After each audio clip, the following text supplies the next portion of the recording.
Connecticut often struggles with its stark economic disparities and with finding solutions for making its towns more equitable. Carl Fortuna is the first selectman of Old Saybrook, and he believes the number one priority for towns to break these barriers is to implement deed-restricted housing. Deed-restricted housing is a form of affordable housing. It's when the deed gets recorded on the land records for multifamily housing. There must be a certain amount of units in the dwelling that are deed restricted, and its rental costs cannot exceed a defined amount, which is based on several factors. Fortuna says having deed restricted units not only helps those who normally can't afford to live in an affluent town like Old Saybrook, but it is also a major benefit to the town.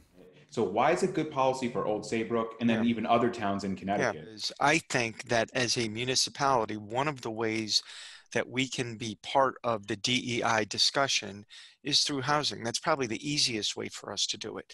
Obviously, we need to make sure our hiring is inclusive and diverse, and that we're not, there isn't a bias in hiring and in commissions. But in housing, we can actually put it in regulatory uh, handbooks and on our regulations. Single-family homes are very expensive in Old Saybrook, and particularly now with the pandemic, housing prices have actually gone up 16% in the last 6 months over what the town has on our books for market value with our assessor. Deed restricting housing can allow a different population to afford to live in Old Saybrook, and that's why it's important.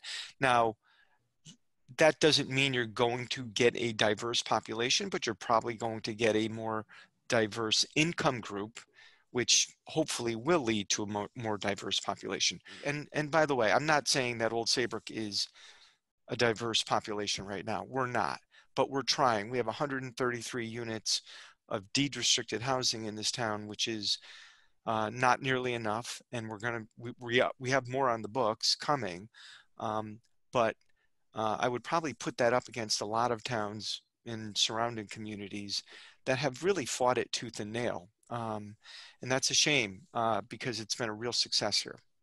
Towns will say, well, we're not going to pursue affordable housing because multifamily homes go against the preservation of the town's charm or character, or you'll hear there'll be an influx of students, it's going to overcrowd the schools. What is your response to those? And if there's others too that you can think of, how do you push back to that?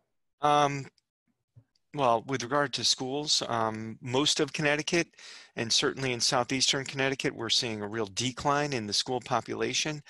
A small anecdote, I was at a town meeting on our budget probably a year and a half ago. It was in 2019, and that was when the 187 units were recently built.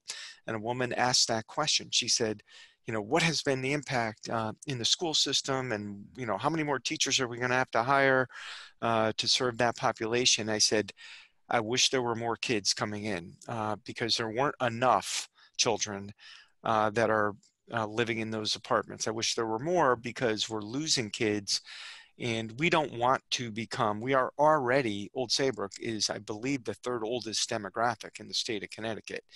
And you don't want to be necessarily that town that doesn't have a little bit more, and again, diversity, a younger population.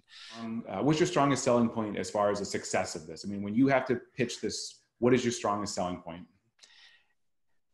All the projects have been attractive, and they've been good for our tax base.